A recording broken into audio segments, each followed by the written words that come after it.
Hello everyone, আমার আরও একটা ভিডিওতে তোমাদের সবাইকে ওয়েলকাম। তো প্রথমেই জানাই তোমাদের সবাইকে শুভ শারদিয়া। তো আমি হয়ে গেছি একদম রেডি। আর এখন কটা বাজে জানো? রাত প্রায় 2:20। তো এদিকে আমার বাবানও হয়ে গেছে একদম রেডি। আর ওকে এই স্যুটটাতে কেমন লাগছে সবাই কমেন্টে জানিও। ও তো ঘুম থেকে উঠতেই চাইছিল না, ওকে টেনে তুলেছি আর এখনও দেখো দাঁড়িয়ে দাঁড়িয়ে হাই তুলছে। তো এদিকে আমাদের গাড়ি চলে এসছে অলরেডি, এখনই বেরোবো। তো কোথায় যাচ্ছি? আরে ঠাকুর দেখতে। আমাদের এখানে মহালয়ের দিন থেকে সবাই ঠাকুর দেখা শুরু করে দিয়েছে, আমরাই এখনও যেতে পারিনি।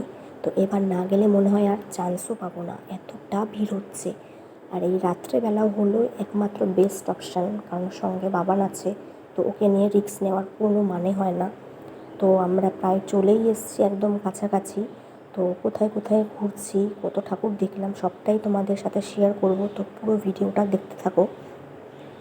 তো চলে এসেছি আমরা প্রথমে কল্যাণী ITI মোড় লুমিনিয়াস ক্লাবের মণ্ডপের সামনে। তো এখানকার এবছরের থিম হচ্ছে থাইল্যান্ডের অরুণ মন্দির। আর এই পুরো মণ্ডপটা ডেকোরেট করা হয়েছে ঝিনুক দিয়ে, খুব সুন্দর লাগছে বাইরে থেকে দেখতে।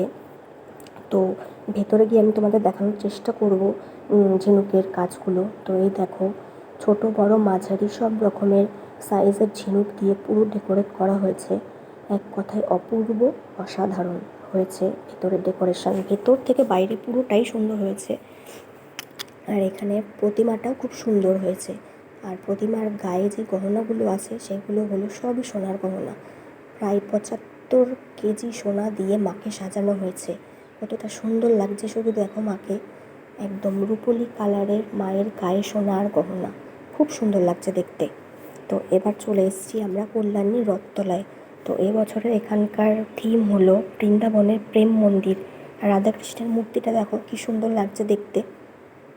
তো আমি আসল প্রেম মন্দিরেও গেছি, আর এই প্রেম মন্দিরটাও পুরো সেম তৈরি করা হয়েছে। লাইটের দিক থেকে বলো, সব কিছুর দিক থেকে সেম টু সেম হয়েছে, খুবই সুন্দর হয়েছে এটাও। আর এখানকার প্রতিমাটাও খুব সুন্দর হয়েছে। তো আমরা এখন যাচ্ছি ভেতরে। শুধু ভেতরের ভিড়টা দেখো, এখন বাজে রাত প্রায় 3:10। এত রাতে এতটা ভিড়, এখানকার মানুষরা মনে হয় ঘুমায় না, সারা রাত ধরে প্যান্ডেল হপিং করে। তো দেখো, এগুলো হলো ভেতরের ডেকোরেশন। তো পুরো মণ্ডপটার মধ্যে রাধাকৃষ্ণের ফটো দিয়ে সাজানো হয়েছে, খুব সুন্দর লাগছে দেখতে। আর প্রতিমাটাও শুধু দেখো, খুব সুন্দর লাগছে দেখতে। তো আমরা চলে এসেছি এবার। এটা হলো আলি শহরের একটা পুজো মণ্ডপ। তো এটা মনে হয় ডিজনিল্যান্ড করেছে। আর এর ভেতরে ঢুকে হয়েছে একটা কাণ্ড। এই যে সাপের যে থিমটা করেছে ভেতরে, তো এটা দেখে আমার বাবান খুব ভয় পেয়ে গেছিলো, কান্না করে দিয়েছিল ও। তো ওর বাবা এই জন্য ওকে নিয়ে বাইরে বেরিয়ে গেছে, আর ঠাকুর দেখতে পাইনি। তো এই যে লাল লাল হয়ে আছে, কালার দিয়েছে লাইটের, আর সাপটা দেখে খুবই ভয় পেয়ে গেছিলো ও। আর এই হলো প্রতিমা এখানকার, এটাও খুব ভালো হয়েছে। প্রত্যেকটা ঠাকুরই খুব সুন্দর হয়েছে, যে কটা ঠাকুর দেখেছি। তো এবার চলে এসেছি কাঁচরাপাড়া ষোলোর পল্লীতে। তো এই থিমটা কিসের ওপর করেছে আমি বলতে পারলাম না, তো যদি তোমরা জেনে থাকো আমাকে অবশ্যই কমেন্টে জানিও। আর দেখো, জলের মধ্যে পুরো ভিউটা পড়েছে প্যান্ডেলের, খুব সুন্দর লাগছে। আর এই হলো ভেতরের ডেকোরেশন, ঝাড়বাতিটাও দেখো কী সুন্দর লাগছে দেখতে। আর এই হলো প্রতিমা, খুব সুন্দর হয়েছে প্রতিমাটাও। তো আমার ভয়েসটা একটু ইগনোর করো, কারণ আমার খুব ঠান্ডা লেগেছে, গলাটাও ধরা একদম। আর এটা হলো কল্যাণীর A9 স্কোয়ার পার্ক। তো এই প্যান্ডেলটা খুব সুন্দর হয়েছে। আর এই হলো ভেতরের ডেকোরেশন, ভেতরের ডেকোরেশনটা খুব সুন্দর। এটাই আমাদের লাস্ট ঠাকুর দেখা আজকের মতো। তো এই ভিডিওটা এখানেই শেষ করছি।